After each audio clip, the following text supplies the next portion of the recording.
கர்த்தராய் இயேசு கிறிஸ்துவின் நாமத்தினால் மீண்டும் உங்களுக்கு வாழ்த்துதலையும் வணக்கத்தையும் தெரிவித்துக் கொள்கிறேன். இன்றைக்கி ஆதியாகமம் 3ஆம் அதிகாரம் 1 முதல் 5 வசனங்களை பற்றி நம்ம பார்க்க போகிறோம். முதலாவது வசனம், தேவனாகிய கர்த்தர் உண்டாக்கின சகல காட்டு ஜீவன்களை பார்க்கிலும் சர்ப்பமானது தந்திரமுள்ளதாய் இருந்தது. அது ஸ்திரீயை நோக்கி, நீங்கள் தோட்டத்தில் உள்ள சகல விருட்சத்தின் கனிகளையும் புசிக்க வேண்டாம் என்று தேவன் சொன்னது உண்டோ அப்படின்னு சொல்லி கேட்குது. ஏன் இங்கே சாத்தானையும் பாம்பையும் ஒப்பிட்டு இந்த இடத்துல இருக்குது அப்படிங்கிறதுக்கு வெளிப்படுத்துதல் 12ஆம் அதிகாரம் 9ஆம் வசனத்தை பாருங்கள். உலகம் அனைத்தையும் மோசம் போக்குகிற பிசாசு என்றும் சாத்தான் என்றும் சொல்லப்பட்ட பழைய பாம்பாகிய பெரிய வலு சர்ப்பம் தள்ளப்பட்டது. அது பூமியிலே விழ தள்ளப்பட்டது. அதனோடே அதை சேர்ந்த தூதரும் தள்ளப்பட்டார்கள்னு பார்க்குறோம்.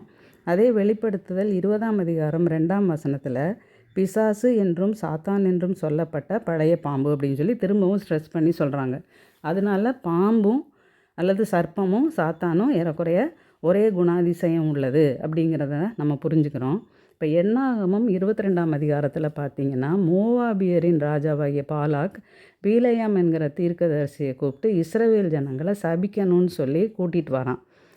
அவன் கூட வந்த கழுதை அவங்ககிட்ட பேசுது. அப்போ தான் அவன் கர்த்தருடைய தூதன் வழியில் நிற்கிறத பார்க்குறான்.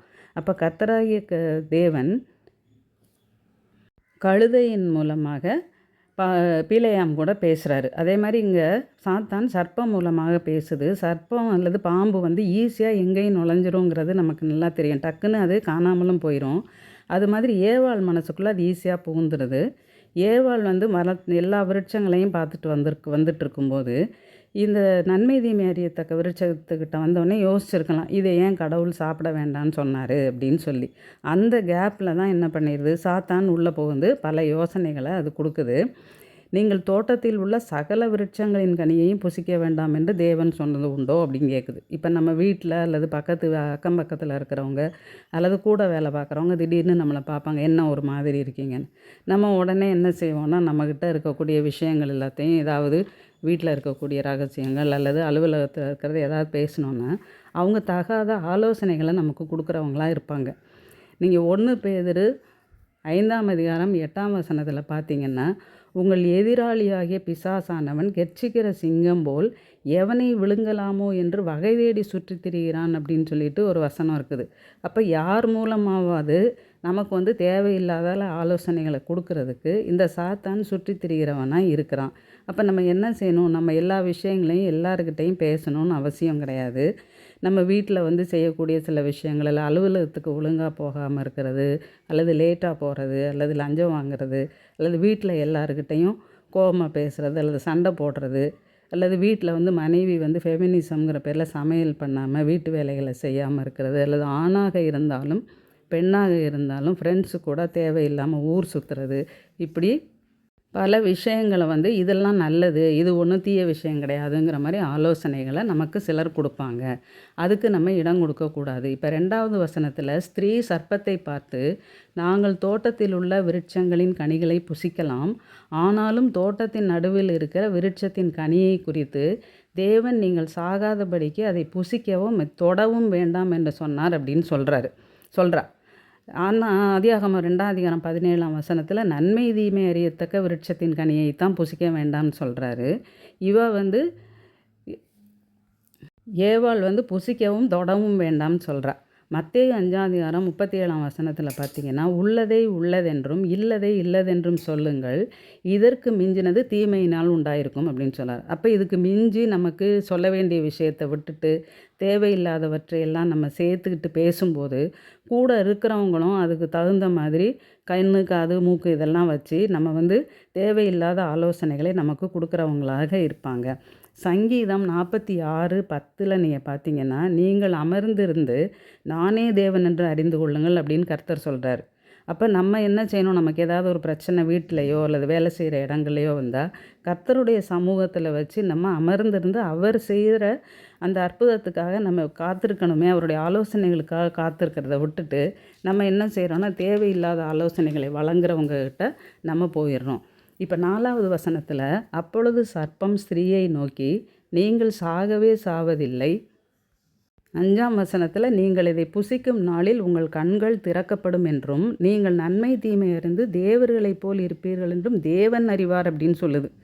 மத்தேயு 4ஆம் அதிகாரத்தில் நீங்கள் பார்த்தீங்கன்னா, இயேசுவானவர் 40 நாள் உபவாசம் இருக்கிறாரு. அப்போ சோதனைக்காரன், அதாவது சாத்தான் என்ன பண்ணுறான், அவர் பசியாக இருப்பார் அப்படின்னு தெரிஞ்சுக்கிட்டு அவர்கிட்ட வந்து இந்த கல்லுகள் அப்பங்களாகும்படி சொல்லும் அப்படின்னு சொல்கிறான். அதுக்கு இயேசுவானவர் என்ன சொல்கிறாரு, மனிதன் அப்பத்தினாலே மாத்திரமல்ல தேவனுடைய வாயிலிருந்து புறப்படுகிற ஒவ்வொரு வார்த்தையினாலும் பிழைப்பான் அப்படின்னு சொல்கிறார். இப்போ ஏவாளுக்கும் இது மாதிரி தான் ஆலோசனையை கொடுக்குறான். நீ வந்து இதை புசிக்கலாம் அப்படின்னு சொல்லி அதுக்கு அவள் கீழ்ப்படிஞ்சிடறா. இதனால தான் 1 பேதுரு 5:8 நம்ம திரும்பவும் பார்க்கணும். பிசாசானவன் எவனை விழுங்கலாமோவென்று கர்ச்சிக்கிற சிங்கம் போல சுற்றி திரிகிறான். நமக்கு தேவையில்லாத ஆலோசனைகளை கொடுக்கறதுக்கு ரெடியாக இருக்கிறான். மேலும் சாத்தான் 4ஆம் வசனத்தில் பார்த்தீங்கன்னா, நீங்கள் சாகவே சாவதில்லை அப்படின்னு சொல்லாமல் உங்கள் கண்கள் திறக்கப்படும் என்றும் நீங்கள் நன்மை தீமை அறிந்து தேவர்களைப் போல் இருப்பீர்கள் என்றும் தேவன் அறிவார் அப்படின்னு சொல்லுது. அதனால தான் உங்களை ஒரு புசிக்க வேண்டாம்னு சொல்லி இருக்கிறாரு அப்படின்னு ஒரு கருத்தையும் அது சொல்லிட்டு போகுது. எப்படிப்பட்ட ஆலோசனையை அது கொடுக்குதுன்னு பாருங்கள். இப்படி தான் எதுவுமே தப்பு இல்லை, பொய் சொல்கிறது தப்பு இல்லை, திருடுறது தப்பு இல்லை, ஊர் சுற்றுறது தப்பு இல்லை, மது அருந்துறது தப்பு இல்லைன்னு சொல்லிட்டு நமக்கு தேவையில்லாத ஆலோசனைகளை வழங்குகிறவர்கள் நிறைய பேர் இருக்கிறாங்க. 2 கொரிந்தியர் 11:3 சர்ப்பமானது தன்னுடைய தந்திரத்தினாலே 2 கொரிந்தியர் 11:3 ஆகிலும் சர்ப்பமானது தன்னுடைய தந்திரத்தினாலே ஏவாளை வஞ்சித்தது போல உங்கள் மனதும் கிறிஸ்துவை பற்றிய உண்மை நின்று விலகும்படி கெடுக்கப்படுமோ என்று பயந்திருக்கிறேன் அப்படின்னு சொல்லிட்டு அப்போஸ்தலனாகிய பவுல் எழுதுறதை பார்க்குறோம். இதே போல் நம்ம இதிலேருந்து தப்பிக்கிறதுக்கு வழியையும் அவர் சொல்கிறாரு. நீங்கள் இந்த பிரபஞ்சத்திற்கு ஒத்த வேஷம் தெரியாமல் தேவனுடைய நன்மையும் பிரியமும் பரிபூரணமுமான சித்தம் இன்னதென்று பகுத்தறியத்தக்கதாக உங்கள் மனம் புதிதாகிறதுனாலே மறுரூபமாகுங்கள் அப்படின்னு சொல்லி. அப்போ அந்த வகை தேடி சுற்றி திரிகிற சாத்தான்கிட்ட இருந்து நம்மளை காப்பாற்றிக்கிறதுக்கு, அதே போல் 2 கொரிந்தியர் 11:3 சொல்லப்பட்டபடி நம்ம பிசாசினுடைய வஞ்சனைக்கு உட்படாமல் இருக்கிறதுக்கு இந்த பிரபஞ்சத்திற்குரிய வேஷம் தெரியாமல் தேவனுடைய நன்மையும் பிரியமும் பரிபூரணனுமான சித்தம் இன்னதென்று நம்ம அறிந்து அதன்படி நடக்கணும் அப்படின்னு சொல்லி பார்க்கணும். யோபுவை பற்றி நமக்கு தெரியும். சாத்தான் கர்த்தரிடத்தில் அனுமதி வாங்கிக்கிட்டு அவனை சோதிக்கிறான். ஆனால் அப்போ கூட யோபு என்ன சொல்கிறாரு, 19:26 இந்த என் தோல் முதலானவைகள் அழுகி போன பின்பு நான் என் மாம்சத்திலிருந்து தேவனை பார்ப்பேன் அப்படின்னு சொல்கிறாரு. அப்போ சாத்தானின் சோதனையை எதிர்த்து நிற்கக்கூடிய தைரியத்தை தேவனாகிய கர்த்தர் யோபுக்கு கொடுக்குறாரு. அதே வல்லமையை நமக்கும் அவர் கொடுக்க வல்லவராக இருக்கிறார் என்பதை நாம் புரிந்து கொள்ள வேண்டும்.